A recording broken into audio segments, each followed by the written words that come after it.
All right, welcome back to Cold Pizza Watch Reviews. I'm not talking about a watch today. I'm talking about my Verizon internet box. You want to know what I think about it? Stay tuned.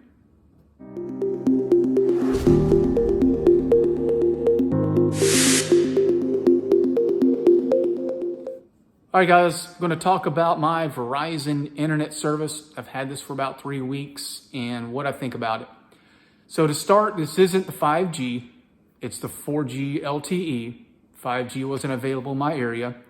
If you go to Verizon's website, it'll ask for your address and it'll tell you what's available, if anything, in your area. That's number one. Number two, I had Spectrum. Why to get rid of it? They were at $89 a month for Spectrum, which is just way too much for internet. And Verizon offered a deal, 12 months for free. Then the following year is $40 a month. So I thought, well, you know what? If I hate it for a year, I'll get rid of it, but I'll give it a try.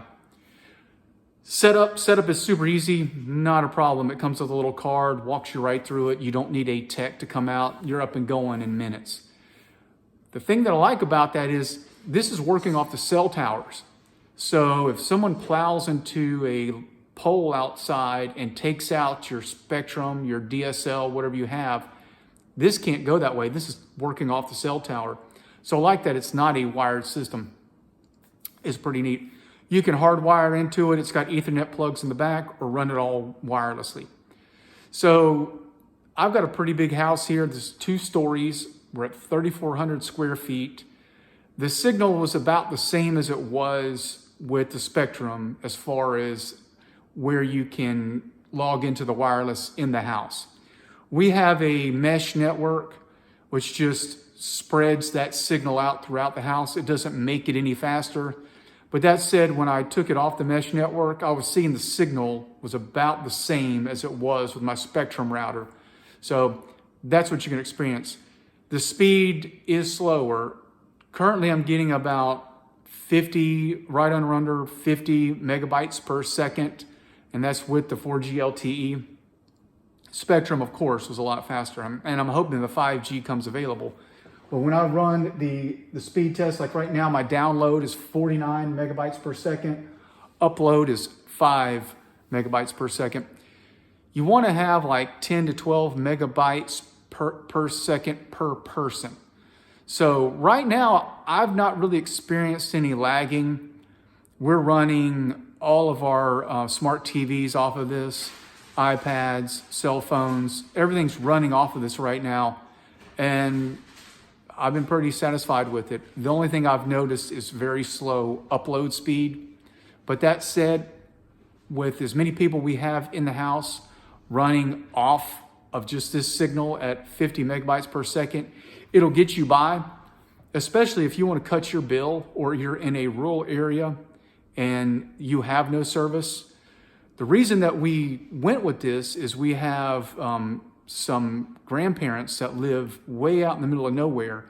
They got the box and we were really impressed with the streaming ability. I mean, we stream Hulu, Netflix, your iMovies, you can stream through this thing and it works just fine.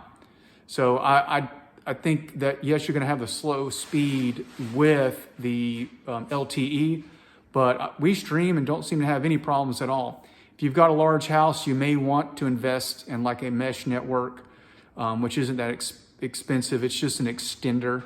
So that said, so right now, if I run this test again consistently, and this is Verizon's internet speed test that I'm running.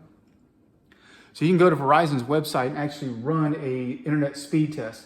So I'm using their site, and I'm typically getting around 50. I've ran it a few times, and that's where it's hitting at. So that's something to take into consideration if you've got to have that fast speed that the 5G would offer you and you don't have it in your area.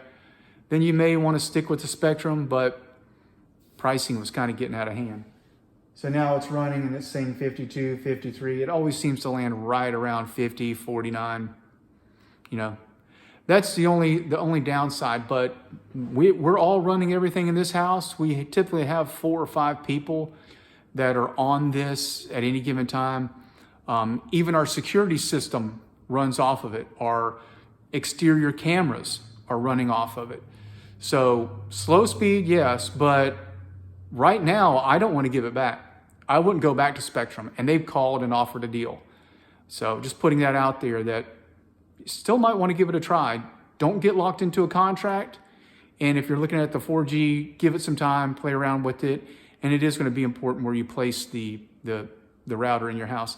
The other thing is it doesn't have to be near a cable outlet or a wall, like a phone jack or anything like that. You can place this little cube anywhere you want. We have it here because this is where the rest of the mesh network is, and it has to be tied in right there. But otherwise, if you don't have to do that, you can place this cube anywhere in your house that they're using more devices. If your signal's low, you can move it all around, and startup is so easy. So if you got any questions that I can answer, let me know. I think it's a pretty good little deal. And again, when you're stuck with Spectrum or whatever your cable internet service is, and they're charging $90, it's ridiculous. So any questions, just leave them in the comments below. I'll try and answer them about this little box. I've enjoyed it. And as always, I appreciate you tuning in.